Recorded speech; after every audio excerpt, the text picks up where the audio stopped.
I'm Shannon. I'm Mark. And this is Dirt Sailor, the podcast. You can find us on Podbean, Apple, and Spotify. We also have Facebook and Instagram pages under Dirt Sailor Podcast. Happy Throat Punch Thursday. Well, happy Throat Punch Thursday. How are you doing on this fine day? I'm doing good. I'm as organized as ever. I got half my stuff on paper, half my stuff on the iPad, and half my stuff on the phone. Isn't that 1.5? Pretty much. You got 1.5 things done? Yes.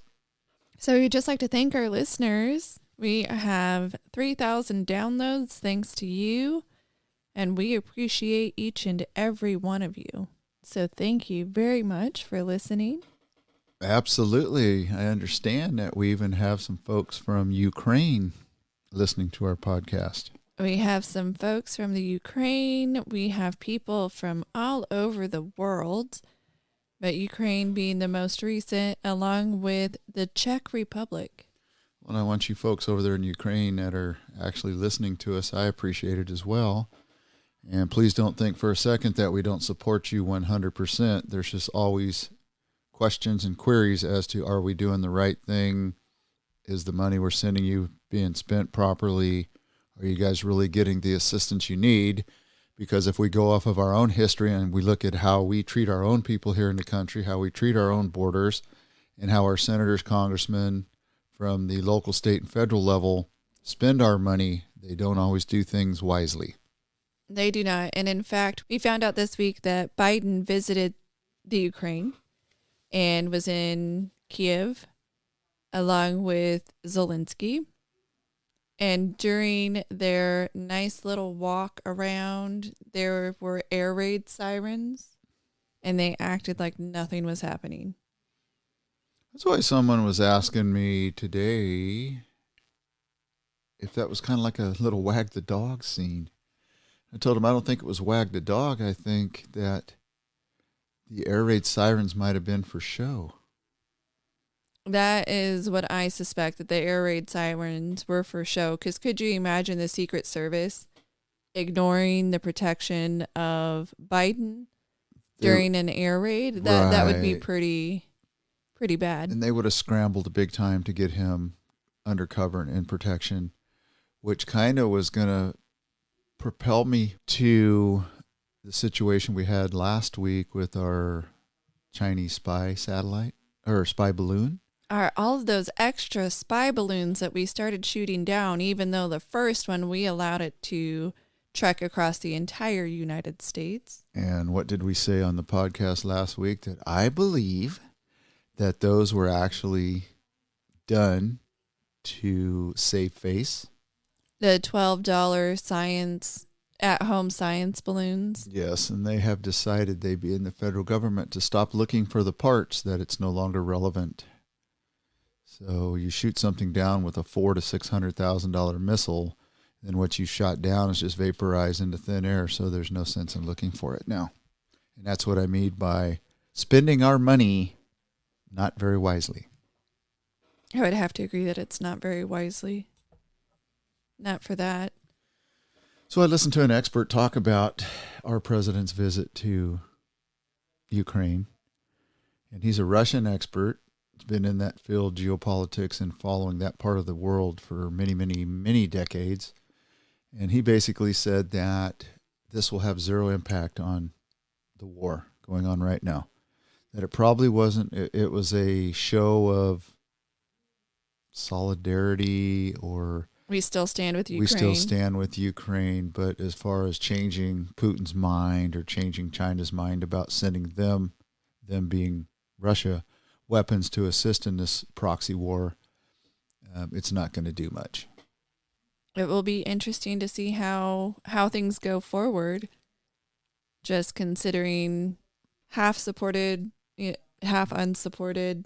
People just aren't certain about it. And I don't really, me personally, I didn't see Biden going over there as, it's not a show of force, mostly a show of faith, I guess, but it just doesn't, I don't know what the intention really was on their part. We have all of these ideas of what their intention could have been, but I didn't get any positive continued support for Well, Ukraine right. out of it. And it's interesting to note that he was over there in that part of the world for a different reason.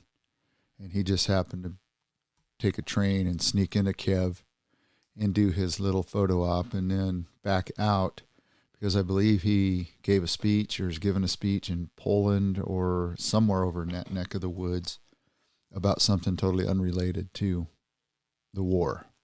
Yeah, he found time to meet with Zelensky, but he couldn't find any time to go to East Palestine, Ohio. He couldn't find any time to go meet with those who've been affected by one of the biggest disasters, train disasters in our recent history. And we have seen this train derailment in Ohio that has led to their decision to burn off chemicals. And these chemicals basically led to acid rain and water contamination. And now that contaminated water is being fed through many different states. And I believe they said even Canada ended up with some contaminated water. Biden didn't bother to go there. We have Mayor Pete Buttigieg. Okay, so he's not the mayor anymore. He's in an appointed position. But Pete Buttigieg, who basically ignores the train derailment, even though he's the transportation secretary. And in fact, I think it took him something like 10 days to finally even mention the train derailment. He's too busy talking about the highways that are racist, and he's too busy talking about everything else except for the disasters that are happening. And we had several more train derailments in the meantime. It's interesting that you brought up Ohio and the derailment because this is on my papers, not on my iPad. In parentheses, why? Ohio train derailment and burning vinyl chloride. Why would they light it on fire? When it turns around and creates an off-gassing chemical that was used during World War I. Chemical weapon. That causes all kinds of mayhem to the human condition.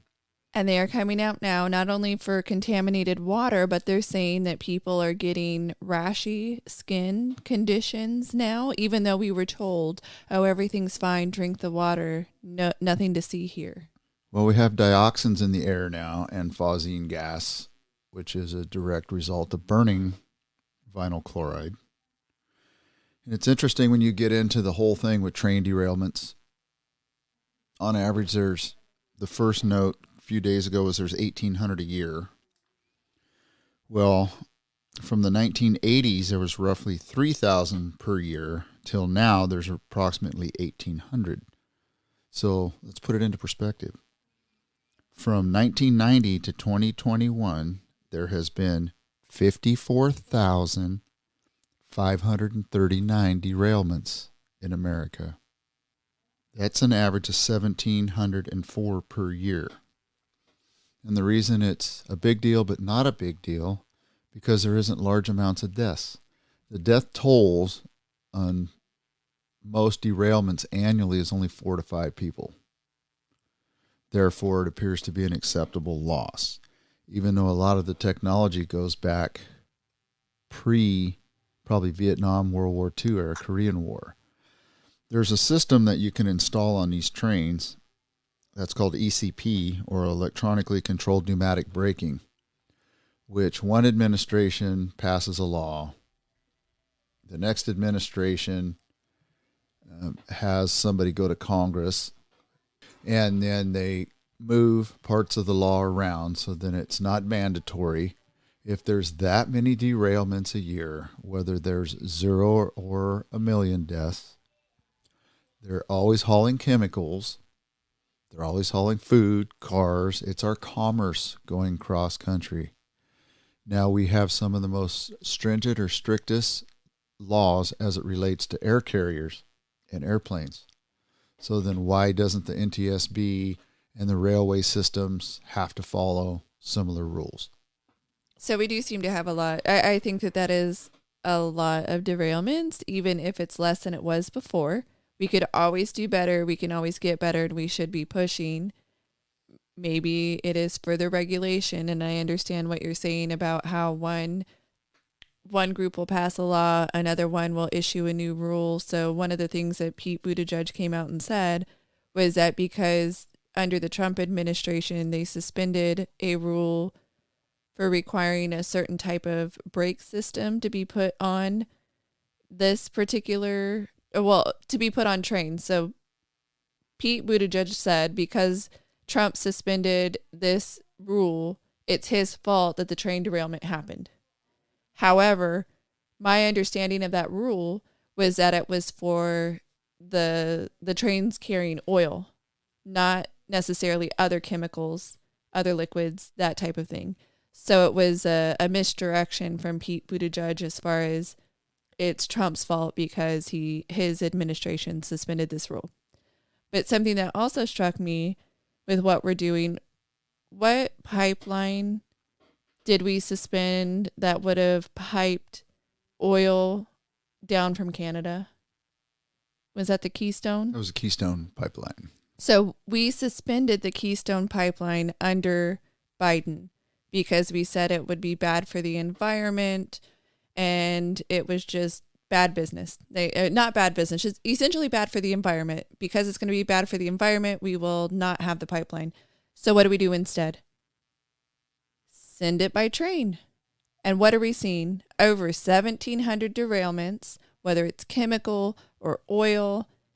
That is not a good argument for better environmentalism, having this oil go by train, if this is our current result. No, and a lot of experts came out the day after and said that a lot of this stuff can go by pipe, except for this particular chemical couldn't, because it has a flash point of like 5 degrees Fahrenheit. So it lights off very, very low temps. Very cold. Yes. Yeah. So I think those are cooled or super cooled cars potentially. And that begs the question as to why they didn't keep them cool even while they were on their side, not leaking, and flip them up and put them back up on their top. One of the things that I heard, and I did not run down as to whether or not it was just somebody's speculation or if it was the real reason why, that they wanted to get the train, basically the whole train system back up and running faster. And their version of faster was burning it off instead of waiting for the proper equipment to come, because you would have had inaccessible areas of the train. Well, I wonder if some of the chemists that work for these chemical companies called and said, you might not want to do that. It might have been too late. They may have already lit them off and it was too late to go, whoa, we'll just live with the consequences. It's just so weird that a big majority of the population in that county are Republicans. It's like... So we don't care about contaminating their water and... Well, I'm not a conspiracy guy. You're not. I am a guy. I identify as California. I am a conspiracy person. I believe in them when they're proven to be true. If 70% or 75% of the population are voted Republican during the last presidency, isn't it kind of peculiar just the way things kind of followed through and laid out, when now 2-3 weeks later, whatever the case is, they're starting to send the EPA there. They're looking at it. Well, and by the way, Ohio asked for help from FEMA, and repeatedly the federal government said, no, this is not a natural disaster, therefore we will not help you. And apparently Trump said, I'm going to come visit. Maybe we can do something privately. And all of a sudden it became FEMA can help you. Well, absolutely. It's amazing how politics work. It is, and it shouldn't be that way. No, at the expense of people's health, welfare, and safety. Like I was explaining to somebody yesterday, if you follow OSHA rules and regulations, you look at chemicals, you look at how they determine what's hazardous, what's toxic, what's not, whether it's RCRA, RCRA, whether it's non-RCRA, how they separate it, how they dispose of it, whether they can burn it or whether they bury it or whether they let it evaporate naturally over time, and looking at all the fish that are dying. Do you know that is a test within OSHA? And you look at some MSDSs called the fish test. They actually induce chemicals into the water and see at what level the fish die. I did not know that that was a test. Yes, so at some point in time, look at it. Look it up. They actually use fish for this test. I will be looking up the fish test. I have to read more about this. So I've been looking at all the different crazy things that have been going on around the country and around the world the last few days. And is it interesting that we have somebody who has decided that she would like to run for president of the United States? Are we referring to Nikki Haley? Nikki Haley, and how all these liberals are now coming out. I say all right now. There's quite a number. 3 of them, but there's quite a number of them saying that she is the perfect Manchurian candidate for white supremacy and racism. She uses her brown skin to help promote white supremacy and their talking points. She uses her brown skin as a weapon against poor black folks and poor brown black folks. And this same individual that I'm quoting, and I will not give his name, has also gone after Dinesh D'Souza and Candace Owens. So I guess if you're a person of color, don't stray from the liberal mindset, or you're a racist son of a gun. They are, not everyone on the left is racist. I'll start out by saying that, but some of these individuals are the most racist people that you can find, because a person is not allowed to think except for the way that a specific leftist has decided this is how you will think. And as soon as you stray from that line, for instance, you're conservative or you lean more conservative, or even if you are somewhat centered, they will attack you and they will tear you down, because you must be someone who is willing to use your skin color to fight the white man's fight, because the white man wants to take over and put everybody else down. And you're just a closeted racist against your own people. And this argument has come up over and over again. If a person is of color and they are conservative, they have been called every name in the book. And we actually just saw this in Georgia. They were talking about doing a statue for Supreme Court Justice Clarence Thomas, and one of the individuals on the floor called him an Uncle Tom, because it's okay to say derogatory things about conservatives. Yes, and the thing is, they don't have real solutions. No, they don't. And people that do not have real solutions and have a history of being failures, and that's what these people are. They may be making money, but in the real grand scheme of things, especially as it relates to powerful people, they are failures, and they only know how to name call and sling mud. Because they have nothing else for them. And I guarantee you, if you put Nikki Haley, Dinesh D'Souza, Candace Owens side by side with these clowns, both the she's and the he, could outspeak, outrepresent, and do more for their own communities than this person has ever thought of doing in his lifetime. Just because they give him a liberal rag time to sit and bloviate doesn't mean that he knows squat, yet they give this person all this airtime.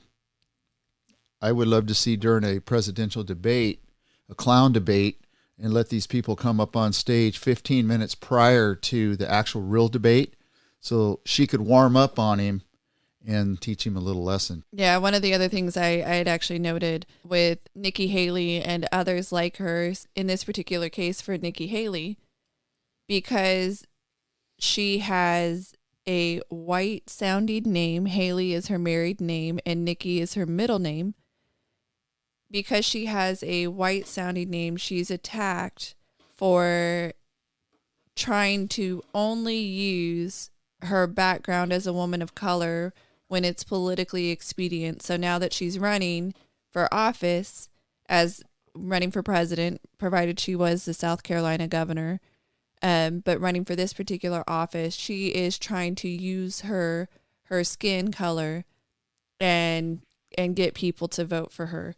And we've heard that with not just Nikki Haley. If you are a person of color and you're a conservative, they will attack you for either trying to pass and sound too white, or they'll say that you're only abusing your heritage now that it's politically expedient. You can never just have your heritage and be yourself.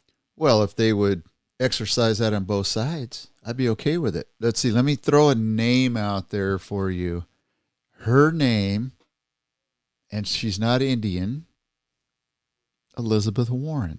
She tried to use her heritage for a number of years to get jobs, actually. She was hired by, I believe it was Harvard, and was listed as the only Native and woman of color on their staff at one point. Yeah, it's kind of crazy, and I've been doing a little bit of reading on kind of Nikki Haley's background, how she did as a governor. I believe she might have been a congresswoman. I don't think she was a congresswoman, but she was the ambassador to the UN under Trump. Under Trump. She's had a pretty extensive background. She's been on boards of several large companies. And it's interesting that they were looking at how much she was paid. Oh, what did she get for being on that board? Oh, my God, she got a $80,000 check in 1 year. Well, that's a lot less than our current president's son getting $1 million or more for something he has no knowledge of, when the industries that she was on the boards of, she had professional knowledge. Specific knowledge, yes. And had input into the board and the corporations that she was helping represent. Not just using someone's name to get to where she was. Yes, and let's throw another guy out there, another person I have a problem with, who claims to be this man of just innocence, and he hates capitalism because it's fraudulent, and he works so hard for the American people in Vermont. Bernie Sanders. Yet, he's doing a book tour right now. Yes. And he's using Ticketmaster.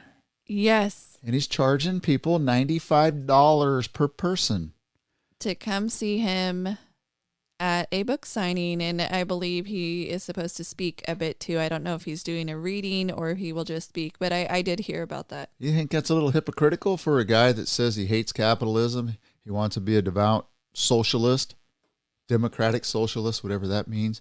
It's amazing how all these folks that garner this kind of money all forget where it came from. Sports guys do it. Professional business people do it. And it just boggles my mind, because we see what he is. Everybody in his state should see what he is, unless they're all of the same ilk.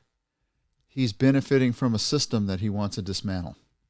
It's funny that he would use the very system that he claims to hate in order to benefit himself. But when he was asked about it during an interview, hey, number one, you're looking into Ticketmaster for their monopoly and their failings. Why would you use Ticketmaster? And he says, it's not my fault. My book publisher is the one doing all of this. And so then he was asked about how much he was charging to see him. It's not my fault. This is the book publishing company. I'm not making any money from these tickets. My book publishing company is doing it all. So you expect me to believe that you wrote a book, you're making no money, and you're allowing every corporation to benefit off of you? That's a really weird way to stick it to the man and show how to upend capitalism. That's a crazy way to do it. Isn't that kind of like a person we talked about a few weeks ago that's a professor that was teaching at a university that was getting money, and then she started charging for the books and for her class? Yes. Very interesting how these folks are. Yes, and the fact that he will sit there and say that he's not making money. They gave him money up front to write this book. Just so we're clear. They all do. So even if he's not specifically getting the ticket money from these programs, He was contracted to write the book and do the programs for a specific feed. He's not doing this out of the goodness of his heart. Let's be clear about that. How long has he been a senator? Several decades. Let's just throw a number out there. I don't know exactly. Let's say 25 years. Even let's go 30. Five terms. 6 years, right? 6-year terms, yes. Okay, so 5 terms, so 30 years. And the salary 30 years ago. Hold on, he's was a U.S. representative for 16 years before he was elected to U.S. Senate in 2006. So while he has been within the 2 houses for over 30 years. Okay, well, let's just do a little quick math. But still, he has been a U.S. representative followed by a senator for 30 plus years. Okay, so we'll commingle the salaries. We'll use it as fictitious numbers or not 100% accurate. So we'll just say based on 30 years ago to now, let's just say take $100,000. Okay, so if he made $100,000 a year times 30 years, how much money is that? 40 million. Oh, are we talking about like how congressional math multiplies? Real math versus congressional math. What I'm getting at is he's another one that's been in office for 30 plus years. He's garnered a whopping salary for those 30 years. You take the low end 30 years ago, the high end now. He's in a couple $1 million range. Yes. Yet he's a multimillionaire. He has sucked off the government boob for years and years, and he's been okay with it. He's written books now. He's making millions. I think it's his 3rd book, too. He gets millions from these books. Yes, and he's making millions, yet he's still a chronic whiner. If you want to be a chronic whiner like that, pack your clothes, pack your bags, move to China. Go down and move to Brazil.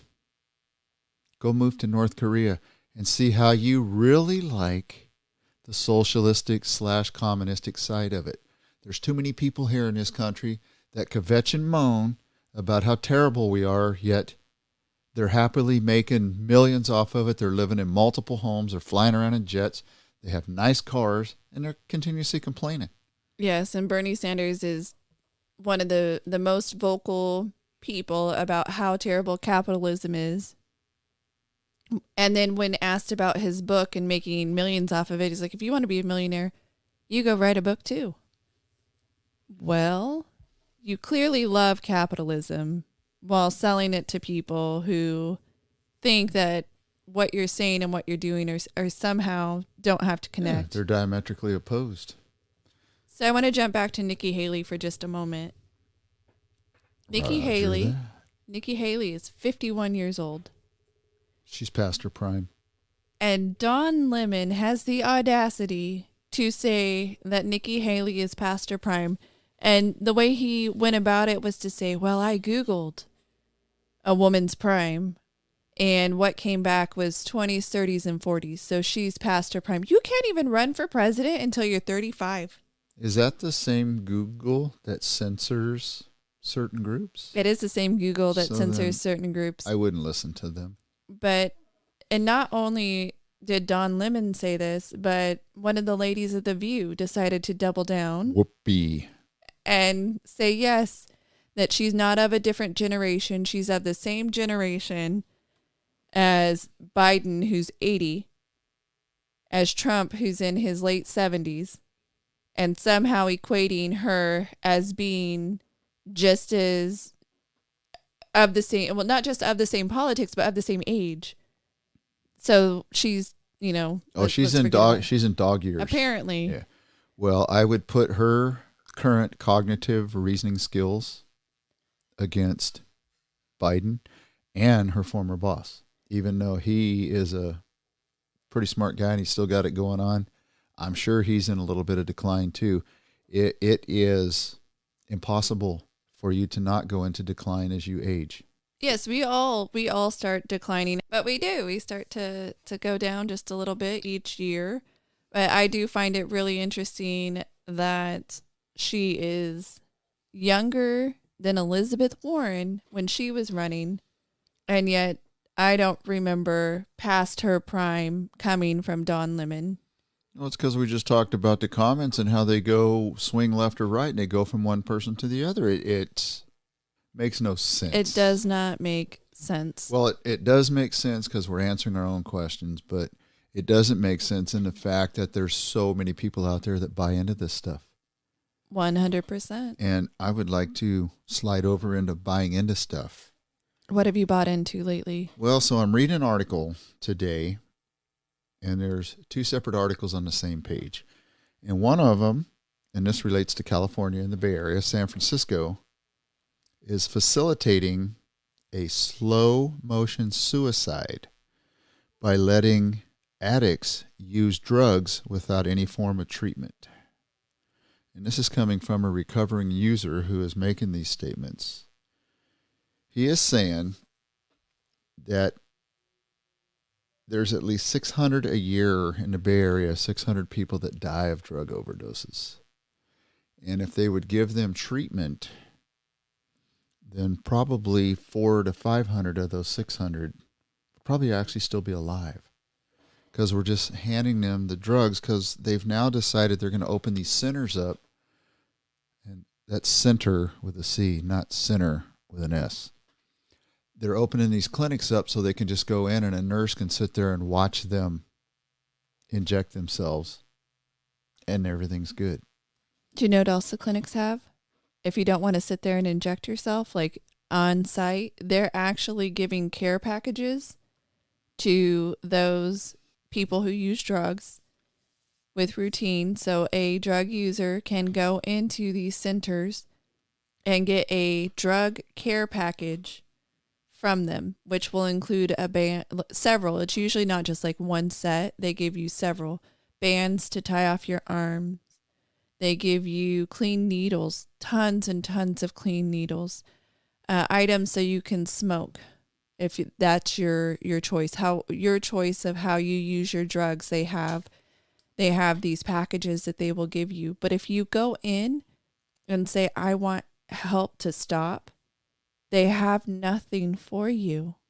No resources. Their resources are solely to give out the implements that will help the person use the drug. That's what we're doing now. So that's what caught my eye because, like I was saying, there was two articles on the same page. And just the end of that article, I'm saying this, it wasn't in the article. I believe that leaderships like people in San Fran and Sacramento have given up on these people. Plain and simple. They're just going to let them die. This is assisted suicide is what it is. Legal assisted suicide. But then the next article down is homelessness across America. $45 billion per year, or 30 to 50,000 per person in supportive services is spent annually on homeless across America. Okay, that's 500,000 homeless. So what do 68% of U.S. cities report? That addiction is their single largest cause of homelessness. Yes, a lot of our leaders will try to tell us that it is people don't want to be unhoused. They just fall into an unhoused situation because life costs too much money. But the reality is it is the heavy percentage is the drug abuse. And that's why people are unhoused. They are homeless because they are spending their money on drugs. They can't keep a job because they are spending the money on drugs. They are begging for your coins and your dollars so they can spend the money on drugs. Absolutely. And the remainder of that article was 30% beyond the 68% is people with mental illness. Okay, which that makes perfect sense to me. But every article you read talks about all these volunteer organizations and government-funded organizations and money out of the general fund, that all they talk about is redoing old hotels, redoing old houses, bringing trailers in. If anybody knows what a tough shed, if you have a shed in your backyard, there's a company, at least I know in California, it's called Tough Shed. They build sheds. And we have a grip or a whole bunch of homeless here in the Fresno area living in tough shits. On one hand, we're handing out drugs, which we're paying for them. On the other hand, 68% of the homeless problem is drug addiction. So the two are counterintuitive. They don't make sense. Not to feed somebody's addiction or to help them support their addiction and then wonder why they're homeless, and then to try to house people, whether it's through a tough shed, hotel rooms, etc. You are paying on both sides, and neither one is helping the individual. And this is partially where we say all the time, most government officials create the problem and then say that they are the solution. Yes, and this is a solution to nothing but a complete cycle that's never going to end. Until the person dies, it won't end. But there is somebody else stepping into that person's place right behind them. Someone else who is going to utilize the needle, someone else who is going to utilize the tough shed or the housing situation. So we are expanding the problem. Yes. We haven't decreased the problem. And it's interesting that the largest city in the nation with homeless is New York. And that's based on sheer size. The largest amount of homeless based on population and different math is actually Portland, Oregon.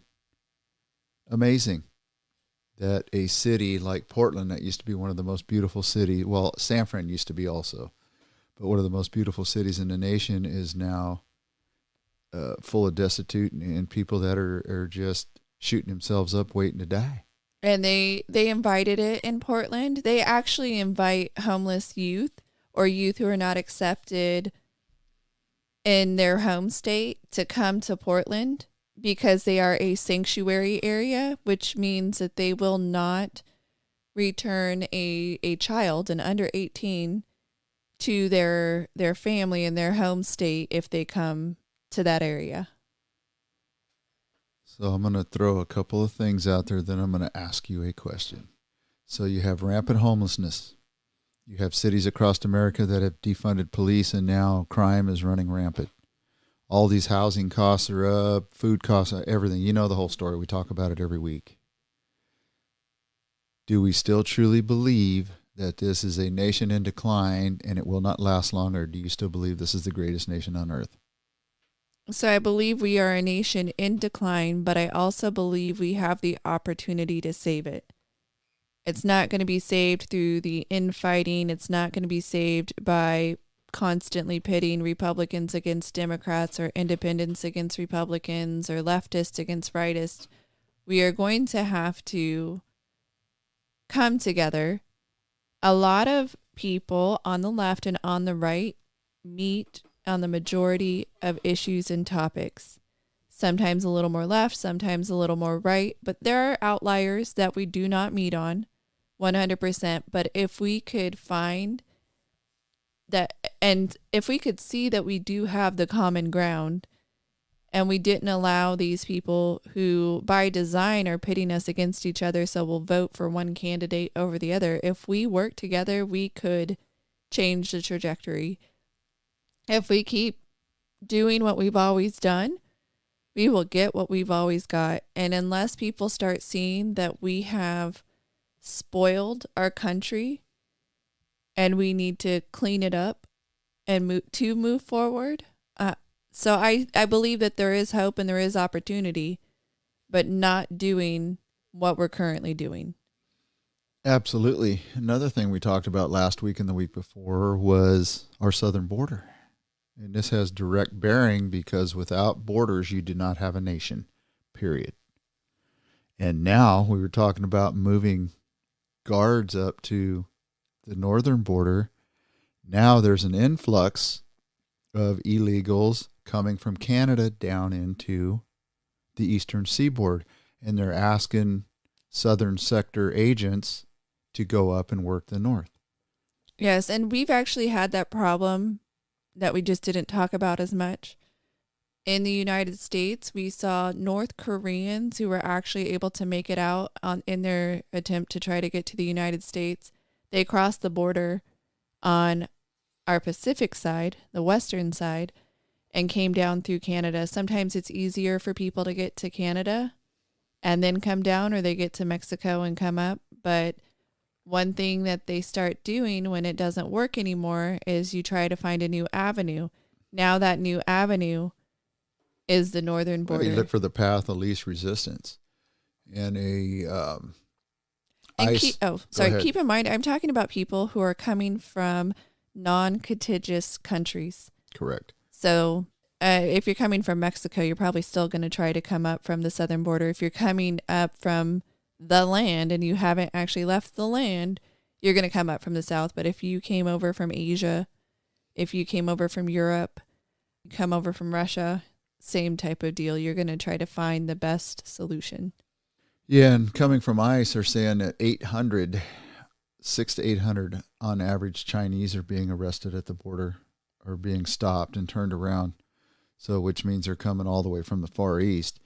And having a pleasure boat down in Southern California in the San Pedro Long Beach area, I look at the Port of Los Angeles and the Port of Long Beach and all those thousands upon thousands of shipping containers that come into the U.S. and get unloaded, reloaded, and moved on. I just wonder how many people make it in those shipping containers. And there is no possible way that we can check every one of them 100%. Yeah. Same way they get fireworks, and I know those aren't people, but fireworks into Hawaii, you have people who are running the shipping yards that will take the money to smuggle, and they have no qualms about it. So whether it's people or it's, fireworks or other items, just like it's illegal to ship in fake goods. So your fake Louis Vuitton that's coming in, that's illegal too. So that's a part of ICE area of responsibility is to make sure that counterfeit goods are stopped, and we don't. How many times have you gone to a swap meet? Those aren't being made here in the United States. That would be too expensive to manufacture. Wonder how many of those people in those shipping containers have burner phones. Your favorite burner phone. My favorite thing, a fake burner phone. So you believe in dinosaurs? You believe in all those bones they find all over the place? I believe they existed, yes. I didn't realize that on average they're finding approximately 50 new ones per year. Is it because we have better technology to see through the earth and then they know where to dig? I believe so. And the top 10 have come from Argentina, Zimbabwe, Colombia, Germany, and northern Patagonia, which I thought was pretty interesting. Very interesting. So where I'm going with throwing a little dinosaur trivia out there, because they're there. We've seen the bones. Can't hide the fact. So with finding all the biblical sites now all over the place and finding all these dinosaurs, I wonder if something might be coming to a head here. There's a lot of knowledge that's being gained. There's a lot of things that these paleontologists thought were real, weren't real. They're finding things where they didn't think they were supposed to be. Well, how did they know they weren't here? Because they look and say, well, it's not here, therefore it couldn't have been here. Right. And they're wrong. Who would ever thunk you would find dinosaur bones in Madera, California in a dump site? Or down in Southern California at the La Brea tar pits, all of the woolly mammoths. Very interesting place to go, by the way. If you have not been to the La Brea tar pits, I highly recommend it. It is a really good scientific area to study. Yeah, up in Alaska where supposedly woolly mammoths never hung out in this one area, a guy buys a piece of property and they've uncovered like 25,000 bones and tusks so far. So it's crazy. These guys don't know what they don't know. Correct. It was just interesting. Speaking of not knowing things, it was just announced that Dianne Feinstein will not be running for re-election. And then a reporter went up to her and asked her for a comment on it. And she said that that wasn't true. She didn't know that it had been announced that she wasn't running for re-election. She's past her prime. She'll be over 90. I think she'll be 91 by the time she finishes her. That's amazing. It would be interesting for a person that does stats to go back to when she first started in Congress, follow her career, and see if you can actually spot the decline and see when words started getting jumbled and when policies started becoming not accurate, just her change. Right. We would be better suited by watching videos. So you can just see video after video of her talking. And then at what point she started to seemingly have issues. Right. And then that's what you call empirical data. And then you could use that for a partial baseline of cognitive reasoning decline. So you can say, okay, we look at this person who consumed alcohol or didn't consume alcohol, never did drugs in their life, never had a traumatic event, ABC.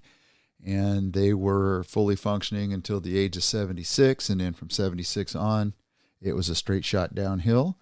Or, yes, they did Fetterman, they did this, they did that, and they went down quick. Yeah, and Fetterman has checked into Walter Reed. Apparently he is suffering from some pretty severe ailments right now. When he first went in, they ran a battery of tests and they said no signs of another stroke, no negative signs, but it turns out that he has very severe depression. And some of his symptoms, his stroke symptoms and his problems were mirroring the depression symptoms, so they actually had a hard time diagnosing him at first. I bet you, being a couple thousand miles away, I can give you a non-clinical diagnosis. Do it. I imagine, I've never been in the Senate, but it's probably an absolute pressure cooker. He went into a position ill, not 100%. They have to make decisions on a daily basis, decisions and votes that directly affect the lives of millions of people. And that probably started to weigh on him, his psyche, him mentally a little bit, and it was a straight shot down.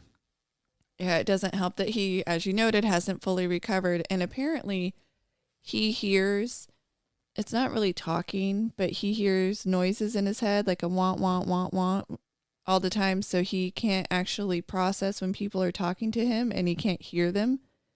So that being a big change in his life too, I imagine further reduced his ability to recover in that pressure cooker. Absolutely. And that's probably why Biden has so many handlers around him, and there's absolutely somebody making the decisions for him, because he has had a brain aneurysm. He's had all kinds of problems wrong with him. He's been in massive decline for a long time. You can see it. Everybody can see it. So hopefully we can get through this, since it doesn't appear that they're going to impeach him and remove him unless he does something really heinous. He would have to have a massive medical episode in public, or else they'll just move him off and not talk about it. He would have to have a massive medical episode in public, or he would just have to say, that's it, I quit. I mean, I don't know that he would actually just, I quit. Right. I resign. Jill Biden's not going to let him do that. She will keep the weekend at Bernie's. She loves the power. Yes, so does Fetterman's wife. Absolutely. She would probably attempt to get that appointment from the Pennsylvania governor if Fetterman does tap out. And I made that comment at work, and a couple of folks said, oh, they can't do that. I said, oh, absolutely they can. It is up to the governor to appoint who would replace him, and it can absolutely be his wife without hesitation or reservation. So do you like military history? I do like military history. Especially considering we were both in the military. Go Navy. Hence the name of the podcast. I love boats, as you know, all kinds. I love submarines. I love the history of World War II. I love the fact that we're finding things now. What have we found? Somebody at work asked me, well, how many things are we going to find? And I said, well, the way he phrased it, I said, until there's no more left to find, which we're always going to war. So there's always going to be something sunken. There's always going to be boats that lose communication and disappear. So I know I'm rambling, but in the military today, a World War II submarine has been found off the coast of Japan. This particular sub or fish had 10 kills before it was sunk with all on board. It was a Gato-class submarine, the Albacore II. The sub was lost in late 1944. Dr. I believe it's Tanaki Ura from the University of Tokyo and his staff or his team assisted in locating the long-lost missing vessel. Wow, good for them. It's amazing how we beat the bejesus out of each other, and then we become friends. Or at least friendly, publicly appearing to be friendly. Yeah, you just forget about all the folks that lost their lives in the interim while you were brutalizing and hating each other. Yes. So obviously they're going to leave the ship there, the sub, because it's a tomb for all the lost. But I just thought it was interesting that it was found after all these years. Very interesting. It is. It feels like closure in some cases because now you know the end of the story. Very interesting story. Another interesting story was a couple of police officers that were killed in Detroit the last day or two. And it appears that it was a murder-suicide. It was a 26-year-old male officer, 22-year-old female officer who were apparently in a relationship. And a family member flagged down another set of officers for a wellness check. When they went in the house, the two officers were deceased, and there was a baby in a crib, which was fine. They turned the baby over to one of the other family members. There's no... So officers already have a lot of pressure on them. They have a lot of pressure, and I understand that different people in the community feel differently about officers and whether or not they accept that pressure.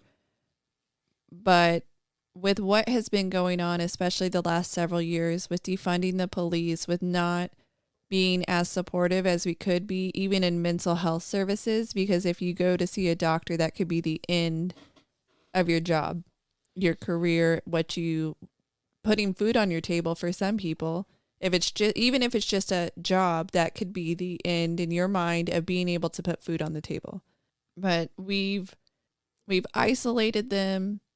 We've made their working environments more difficult. By defunding, there's less officers to help each other out. Police departments are smaller.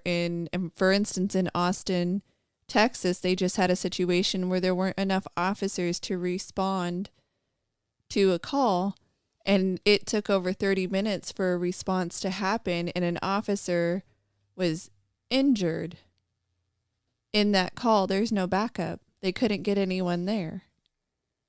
So we have a big problem with our lack of support and how we've harmed communities as well as the individual officers. Yeah, and a lot of other states try to use, blue states, I will say, try to use Texas as the Republican states, the red states, they're defunding police too. Well, within Texas, within these states, are liberal Our cities. blue cities. And Austin is very blue. Bright blue. Yes, bright blue. So, yeah, they defunded Detroit. That is a blue place. So, unfortunately, we are not doing a good job. And even in Chicago, so a blue city, with regard to how we're educating people, there is a report that as many as 55 schools have no proficiency in math or reading.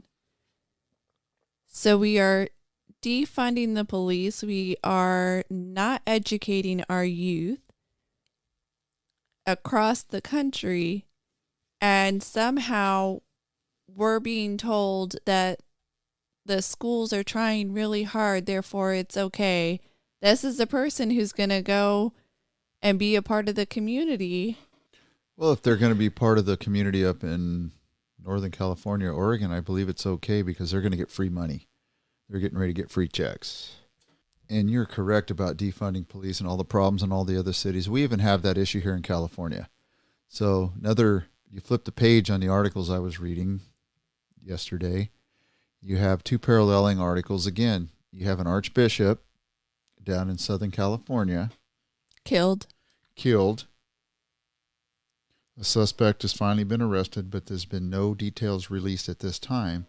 And within the same page, next article down, there's a California guy that was convicted of killing 3 people over 40 years ago. Okay. He is going to be released because he has stage 4 cancer. It's a new compassionate release program that they've reworked a little bit. Even though you have a DA in Southern California that says this guy is a risk, even at his age and what he has done, don't let him out. They're releasing him anyway. So you have an archbishop being killed. You have people being killed all over the country. You have homeless. You have drugs. And then we come up with a compassionate release program. What about the compassionate release of the 3 people he killed? We don't care. So, I hate to say it, but that's how we're treating it. If we cared as a society, we would have compassion for the person that is ill and dying, but he could be ill and dying in jail. That's my compassion. I don't think we need to withhold medication from you. I don't think we need to, stick needles in your eye. Okay, unless you want an eye for an eye type of situation. But we can have compassion for people. You stay in jail. 3 people didn't get to lead their life because of that person. We have another one in California where this individual was from South Korea. And he came over as a young child, as an immigrant. And when he was in high school, he joined a gang. And during a thought that this other car had rival gang members in there, he shoots into the car and he ends up killing one person and injuring at least one other in the car. He gets convicted. He goes to jail. He eventually gets his sentence commuted. And then Newsom actually said no dice, but then the parole board overruled Newsom and he got parole. And so ICE wants to pick him up and send him back. And now he's fighting in the public square to be seen as, that was my misspent youth and I've changed my life and I only know this country now. Consequences have actions. Actions and consequences go hand in hand. He made a major mistake. He needs to be deported. He needs to go bye-bye. Yes, we have enough problems on our own. We don't have to continue in some of these cases. For instance, this guy who was 16 when he decided to commit murder, he made a choice, as you said. Consequences have actions, actions have consequences. He needs to understand that part of his punishment is that he wasn't a United States citizen when he did it, and he goes back to South Korea. If he was a United States citizen, which, by the way, unless his parents became citizens when he was a kid, at 16, he wouldn't have that opportunity. He would have had to wait till he was 18. I understand from an immigration standpoint, he did not have opportunity to become a citizen until he was 18. But as a validated gang member, by the time he was 16, he wouldn't have been able to become... Not eligible, yes. Correct? Yeah. So he was not on that pathway to being a U.S. citizen. Bye-bye. So bye-bye. Hasta la vista, baby. Hasta lasagna. Don't get any on you. Nope. So let's talk about January 6th. That's already passed, but go ahead. It has already passed. Apparently, McCarthy, our Republican leader in Congress, has granted Tucker Carlson access to 41,000 hours of video. So there may be more forthcoming. I know we've talked about on this podcast that there was lots of hours of video that haven't been released. Well, apparently they decided Tucker Carlson was the person to release it to. I'll admit, I think that they should just publicly release it. I don't like that things keep going through another party, another commentator or a news source release it and let me make my own opinions and Yeah, that's assumptions. why they think sometimes we're not smart enough to come up with our own conclusions. That's why they think they have to draw the conclusion for us. Huh. Just like during COVID.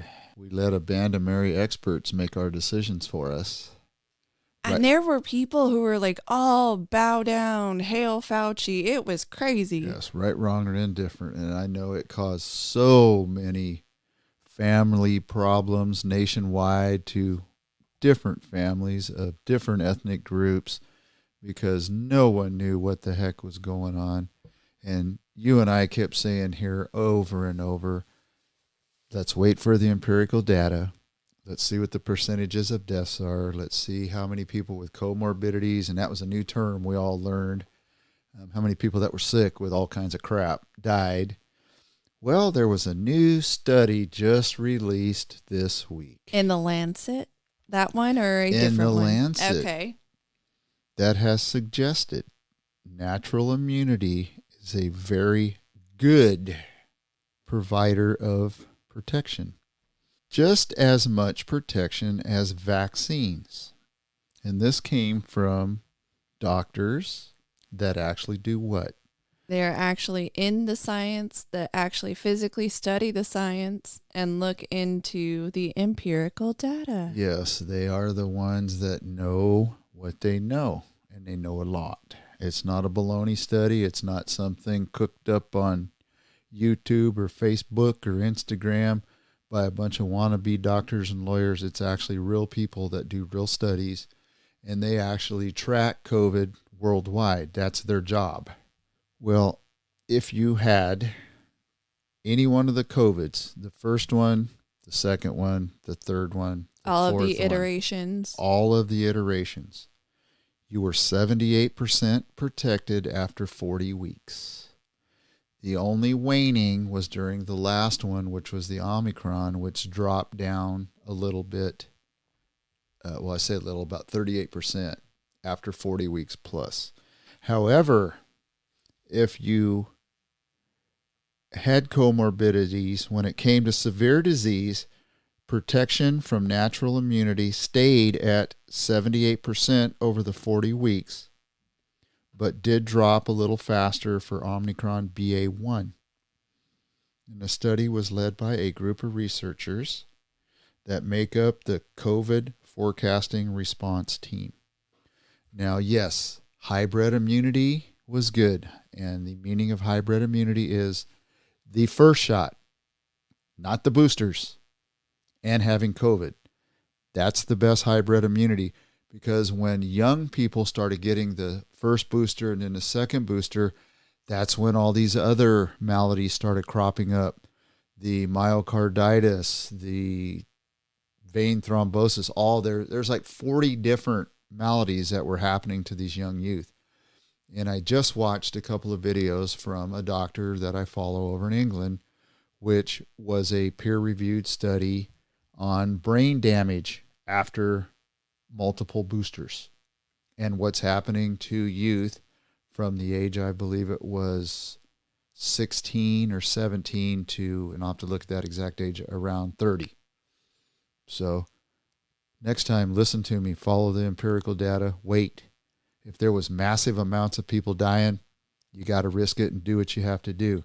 However, the success or the life expectancy rate or not dying from it was 99.2 or whatever the percentage was, somewhere in that realm around the world.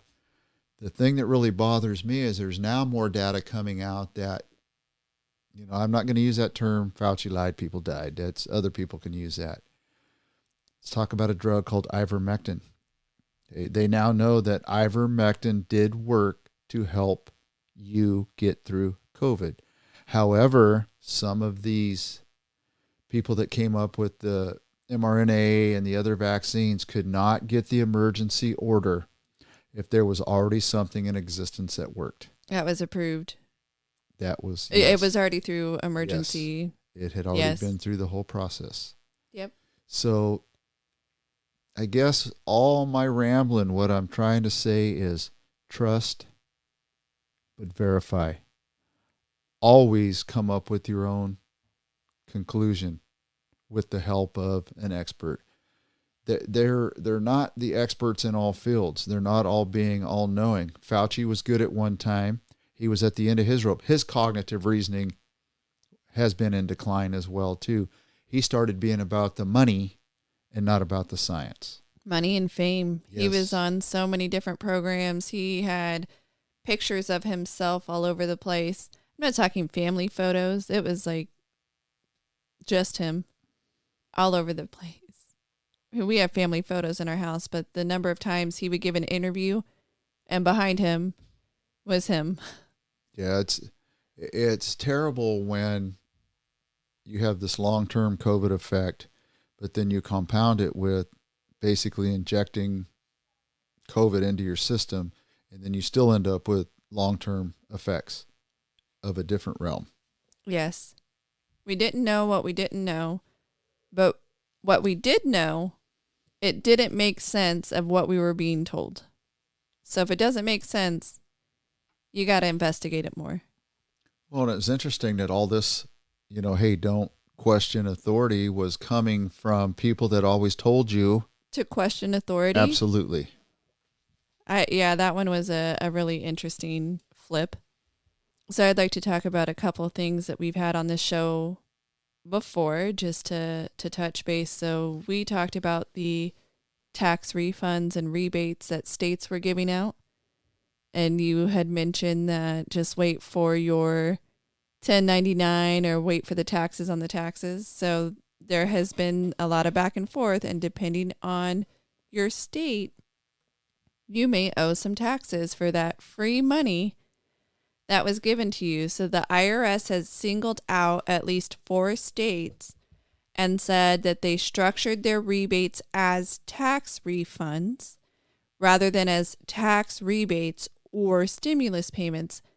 And by doing so, the IRS now regards them as a reduction of net state tax liability. So when you get a state tax refund, the next year you have to claim that as federal income. If you didn't know, you do that every year. So if you got a state tax refund, so because of the way some of these were structured, you now have to pay the feds for that. Don't say I told you so, but I told you so. And they encourage people to hold off on filing their taxes while they still decide if that's going to be the final rule. You know who they're like? They're like casinos. The house always wins. Casinos are not in the business to lose money. Governments, even though it's technically supposed to be our money, they're not in the business of giving you something for free. Nothing that the government gives you is free. You will pay in one form or another, one way or another. So another topic that we've been following is Alec Baldwin and the saga over, it's not a saga, it was somebody, there was a life lost, but how they will charge him.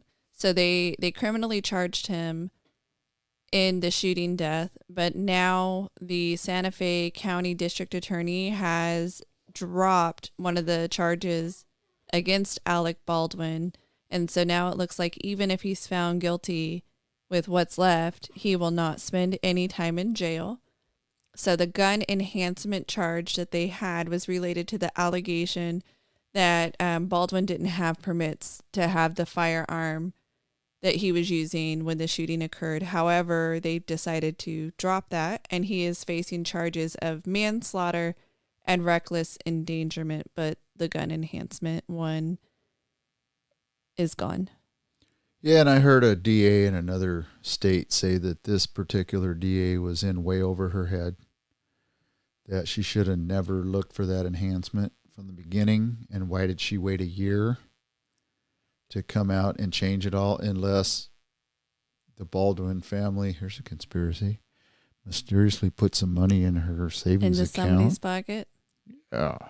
Hey, $1 million, drop the enhancement. I really would not do well in prison. Thank you very much. Just saying. So another follow-up is with elections, our most secure election ever. Don't know if you remember that. We had 2020 was the most secure election ever. Well, a California Democrat has been arrested on election fraud charges as it relates to the 2020 election, not the 2022, the 2020 election. And so apparently, Shakir Khan has been arrested for suspicion of election fraud. And part of it was having dozens of votes, mail in votes, at his residence, and that he was submitting fraudulent registration with the Secretary of State, submission of fraudulent candidacy paperwork, aiding and abetting the commission of fraud at an election, and subscription of fictitious names on nomination petitions. So he fudged the names to nominate himself. He had people registered out of his home address that weren't living there. He had people registered at other addresses, but with his email address and phone number on those petitions. So it was a pretty sizable scheme. See, but in the grand scheme of things, it was nothing because there was no election fraud during 2020. Most secure election ever. Facebook had nothing to do with it. Instagram had nothing to do with it. Twitter had nothing to do with it. The Russia hoax, which you want to get into the Russia hoax thing? Let's talk about the Russia hoax. So I heard our Speaker of the House talking today. And what did Mr. McCarthy say? Well, he's listening to some Republicans who want to bring up on the House floor getting rid of the impeachment of Trump. I guess there's a way you can vote on it and you can strike it. Oh, because he was impeached based with relation to fraudulent material. That would be interesting if that got undone. We'll see how that goes. And for our neighbors to the north, apparently the Canadian intelligence has found evidence of Chinese interference in elections up in Canada. So Russian interference, at least to the degree that it related to Trump, never happened, but there may be Chinese interference up to the north. We've talked about some of the stuff going on with China here in the United States. It's not looking good. So, man, we're all full of conspiracies today. So maybe they're interfering in our elections because they're tired of us interfering in theirs. Just like the spy balloon. Just like I heard a retired general say a few nights ago. It's only a balloon. We probably jammed it as it was flying over, so they really didn't get any information. But we fly satellites over China, over Russia, over North Korea. All the time. We even fly them over our own friends' countries. When Barack Hussein Obama was the president of the United States, his State Department meddled in the election over in Israel because they did not want Netanyahu in again. So that's a known fact because they found the nonprofit that donated the money for the other candidate, and that money was directly given from the State Department to this entity. So there was a paper trail down in, where was it at, Brazil? Oh, yes. We did not help to elect the former, what was he? He wasn't a fraudster. He was a crook. Former crook. Yeah, just say he was a crook. Yeah, so we meddled in the elections there. We meddle everywhere. Sad, but it's true. We've meddled, so why should we be any more surprised that they would do something here in the United States or attempt to? Well, there's all those things. You know, people in glass houses should not cast the first stone. Are you pure as a wind-driven snow? All those little metaphorical phrases and sayings. You know, if we're not that clean and pure, then we need to stop and shut our little pie holes and not be so mad. Because there's two angles too. I'm sorry, I'm bloviating again. There's two angles to the shooting down of the balloon and then the subsequent shooting at 3 other objects. So we had people on the news ranting and raving that we weren't doing enough to secure the country. We're letting spies spy on us. And then when we shoot these other 3 things down, which we don't know what they are, and we can't find them, then all of a sudden it's, why did you spend $400,000 to $600,000 per missile to shoot at A weather balloon. Yeah. Well, pick your poison. We were either trying to protect the country, and even though we couldn't find it, we shot it down because it was potentially X. Can't have it both ways. But boy, will they try. Absolutely. So talking about green energy, just a little bit of green energy. So we have wind energy that may be killing whales. We've had a large increase in whale death, and we have been putting more wind turbines. What do they say off the the root coast. cause of the whales dying? What's doing it? So our increase in the size of the projects that we have been putting out, the wind power plants that have been installed in the outdoors, well, off the coast, is size impact. So is it that they follow a certain path and we've put a roadblock right in front of them and they don't know how to go around it, so they run into it? I think they also make noise. Yeah, so And it's probably it's the like noise submarines. It's a frequency that throws the whales off. So it's a noise problem. mechanism off, so they turn and head to shallow water probably, and they inadvertently beach themselves. So one was stated to be swimming in circles because they are now deaf because of the noise, the frequency. It's a frequency. And we have large scale projects off the coast, so that's why we are seeing more whales die. We have a battery problem in the Ford F-150E that they had to shut down production so they can investigate the battery problem and see if they can fix the situation before they can get the truck back up and out to market. So we are pushing California towards a vehicle or a set of vehicles that are having issues. They're having battery related issues. We're taking so much out of the ground. We have green related issues. Yeah, I listened to a battery expert make that comment, and we may have talked about it the last week, 2 or 3, that if they want to go pure electric with battery systems, say in 35 years, 40 years, we would have to mine every inch of remaining dirt on this planet. We are asking for something that is going to destroy us. So what we need to do, so here's a business venture we can start right now. We're going to call after this podcast Elon Musk. We're going to ask him if he can ready a rocket for the moon. We're going to go up there next week, and we're going to see if we can find any of that material so we can bring it back on cargo ships, and we can build batteries. Well, except that if we mess with our moon, that will mess with our tides here. Cause and effect. Yes. So looks like we just need to stop killing ourselves. We're not going green if it's destroying our planet. No, it's fake green. It is faux green. It's not the real color green. It's not the real. It's faux green. And that's another thing with the government entities and do-gooders. The mindset of wanting to do something nice and popular like that is admirable. But in reality, when you try to do something like that, in my humble opinion, on mass scale, when I say mass scale, nations wide or worldwide, it doesn't work. No, it absolutely isn't working. We need to put a giant pause, put a pause on the laws that say we're going to be all electric by 2035 for our new vehicles here in California, and other states are following suit, so they need to put a pause on as well. So you know how you put a pause on it? You de-incentivize guys like our former VP from years ago. Al Gore. Yes. Al Gore. Yeah, these earthly do-gooders. You take the money out of their pockets, you watch how fast this stuff comes to a screeching halt. Absolutely.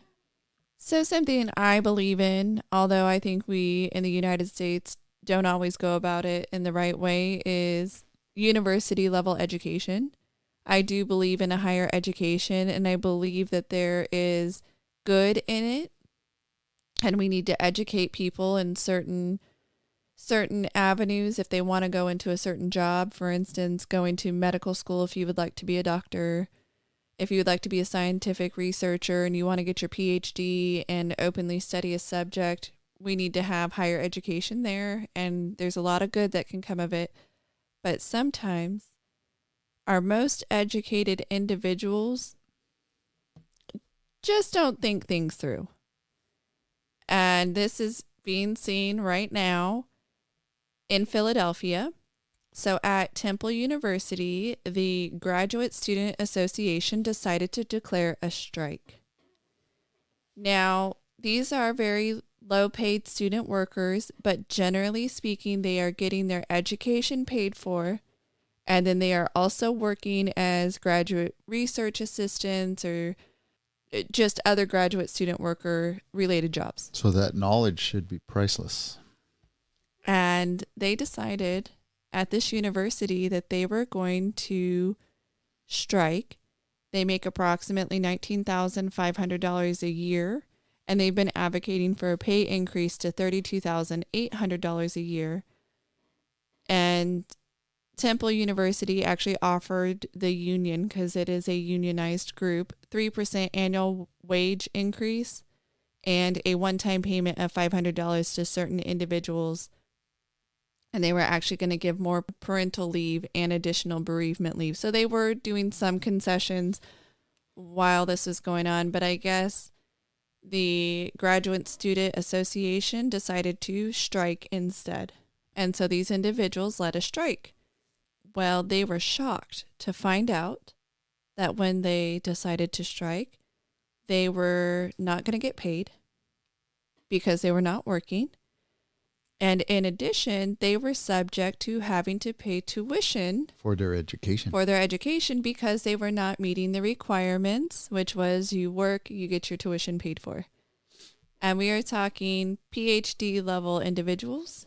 In some case, your graduate school, your master's and PhD levels. So they were shocked that their health benefits, their free education, and their pay went away when they decided to strike.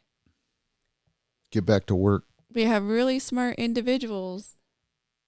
Doesn't mean they have common sense. But they did not have common sense on this. So apparently they are now going to be required to pay their tuition, and they are just shocked and appalled.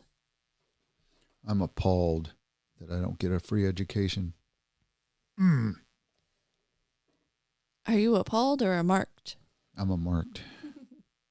So we are most of the way through our winter here in California. We're going to go through another freeze in the next week. It's getting pretty cold, and we just seem to have our nice little cycle here in February. So, but we're most of the way through. Usually March starts to warm up a bit, but our gas bills have been crazy here in California. And in fact, there was a Los Angeles restaurant that was asking for help with their gas bill because it was 2.5 times what it normally is during the same period. So it was $13,000 gas bill when their usual gas bill is between $5,000 and $6,000. And I know individuals who are seeing that with heating their homes. Winter is our high month if you have a gas heater. So it is not unexpected, but the actual bills that are coming comparing January to January, February to February are just astronomical.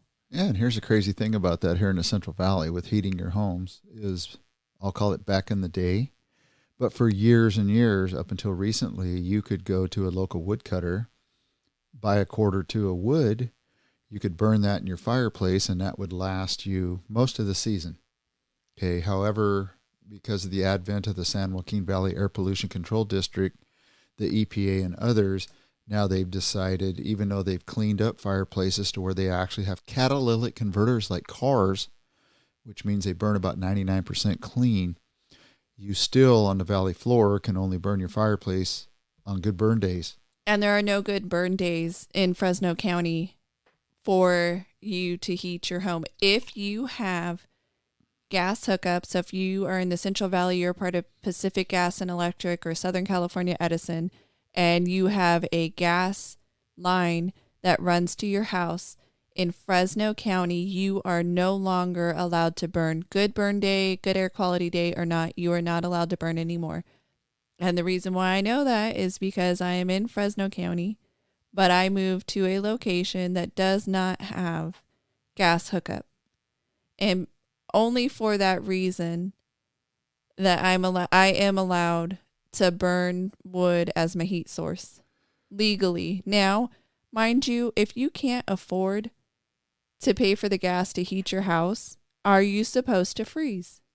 No, and I was just thinking that, and I was just going to say that if it came to, since I'm older now, the health and safety of my grandkids and they were here and I couldn't afford gas, I would burn my fence in the fireplace if I had to heat my home and worry about the consequences later. Because I don't think there's anybody that works at the San Joaquin Valley Pollution Control District or anywhere else that could look you in the eye in front of a television camera on the news and say, yes, I demand that you stop, even though your grandchildren may freeze to death. I don't think they're going to do that. But we'll fine you. You can pay us extra money that you didn't have in the first place for these astronomical bills that have been coming through. Well, the gas prices are ridiculous. Even ours have doubled here in our small little 1,200 square foot home. But half the population in the country seems to be perfectly content with who they've put into all these offices here. Calling this fuel bad, but there is no green alternative. There is no alternative. Nope. And there's no alternative if you want to drive in the state of California. You have to pay your registration fees. Every year, it's an annual fee just for the luxury of getting your car out on the road. Right now, California's registration fee is based on the cost of your vehicle. California is looking to start charging you based on the weight of your vehicle. So it won't matter how much it costs.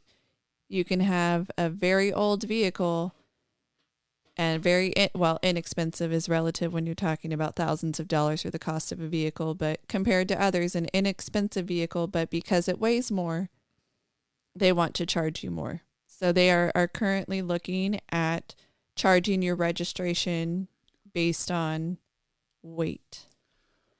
Well, and they're going to start adding more toll roads too. You know how many toll roads are in the Central Valley? Do we have any in the Central Valley? 0. And they want to add some? No, I'm saying that I've been waiting for them to actually put one at every major town. We'll start at Sacramento. One in Sacramento, one in Galt, one in Stockton, one in Modesto, one in Merced, one in Fresno, one in Bakersfield. Well, if it was a nice road, would you take it compared to these roads that beat up your vehicle? Because if I have to drive the 99, I wouldn't want to pay extra for the luxury of having already paid for that road out of my tax dollars. Yeah, but that reminds me when I went to your boot camp graduation and we were taking the taxi from the airport to the hotel, and it seemed like there was a toll road or a toll booth every couple miles, and it was pretty expensive, yet the roads were the worst ever. And when I asked the taxi driver, why so many toll roads? He said, well, we got to pay for the roads. I said, your guys' roads suck. And he goes, yeah, there's news articles right now that there's like $650 million worth of road taxes missing. Surprise, surprise. Well, California's done that. The gas tax that they raised the last go around, it was so we could pay because we ran out of road money. We couldn't take care of our roads. So what did they do? They convinced everybody to vote yes on a gas tax to fix the roads. People are dumber than a box of rocks, voted yes. Sorry, that's really rude. So if there's no gas vehicles, does it then become an electric tax? They're going to do some other form of tax. So then they get this new tax money, and then what does state of California do? Raid the coffers to go spend it on something else.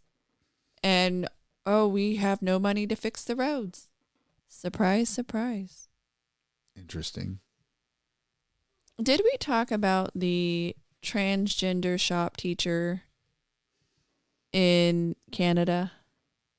Quite a few weeks ago, I think.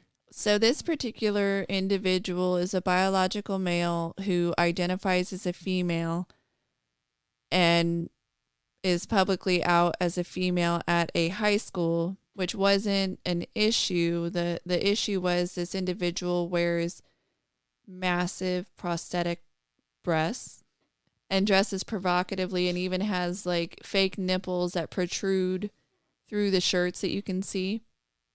But apparently some of the neighbors, as they've been looking into this particular individual, because the children at the school, some of them have come out and said they feel uncomfortable, and the school says that's your problem. and this individual can keep doing what they're doing. But apparently some of her neighbors have come out and said that they only dress this way when they are going to the school to teach, that in their own private time and in their own running around, they very often do not dress as a woman. They dress as a man. So he's trying to make some type of political statement or some type of statement. Yes. But when did the rights of one outweigh the rights of the many? So I would say the rights of one as a fundamental right, for this is Canada. This is not the United States, but pulling it to the United States, the right of one is just as important as the right of many if it is the fundamental right that we have enshrined in our Constitution and in our laws. So the right of one would always exist. But what is problematic is we've allowed the takeover of women's spaces, and we're seeing this in sports, Title IX, how do men basically get around Title IX. They call themselves women, or boys call themselves girls, and you get around Title IX because now boys are in both sports, all sports. They get them all. So to me, it's other laws are being violated, and we've allowed men to take over women's spaces. We don't hear as often women taking over men's space, which is why not? Why aren't women taking over men's space? We just want our own space. That's me. That's me talking. I just want my own space. Women worked tirelessly to get us a carved out space, and it is now that we are bigoted if we don't give it back up. We are transphobic if we don't give back up that space to men. Is there a dress code at that school? I would imagine there is. So I wonder if that person is following the dress code. Typically teachers and students have different dress codes, so I'm not quite sure. I would imagine it needs to be business casual. Or business casual, but this particular individual wears arguably booty shorts and massive protruding nipples through their shirt. It's just, yeah, we've had to give up our space. Yeah, well, I think maybe this person needs a mental test, not for wanting to be transgender, but for the way she is acting in public, in a public venue like a school. What is is it a high school? It's a high school. It was a high. Okay. They are a high school woodshop teacher. Wow. And we're even seeing this in England. So there is a individual who's in their 40s, decided to identify as I say decided, they could have been identifying this whole time, but maybe now feel more comfortable as a woman, and they are taking over the space for women's cricket for ages as young as 12. So do you think a fully gone through puberty male has an advantage over a 12-year-old girl? Absolutely. Wow. But this is the space that we're in. And in one bit of local news, the son of a former Fresno County council member was killed in Northwest Fresno. Apparently, there was a shooting at a hookah lounge in Northwest Fresno. So they identified the two individuals killed, and the one individual, Felix Hawkins, is the son of former city council member Cynthia Sterling. He was 41. Wow, can't even go out for a night and enjoy yourself and you get killed. Nope, there was a private party of approximately 30 to 50 people, and they were involved in some sort of a altercation, and shots were fired. And unfortunately, 2 people lost their life, and one happens to be the son of a former councilwoman, yeah. It's too bad. This has been a podcast produced and edited by the Dirt Sailor Duo. Mark and Shannon are a father-daughter team who both served in the United States Navy. This production is protected by copyright laws. Until next time, anchors away.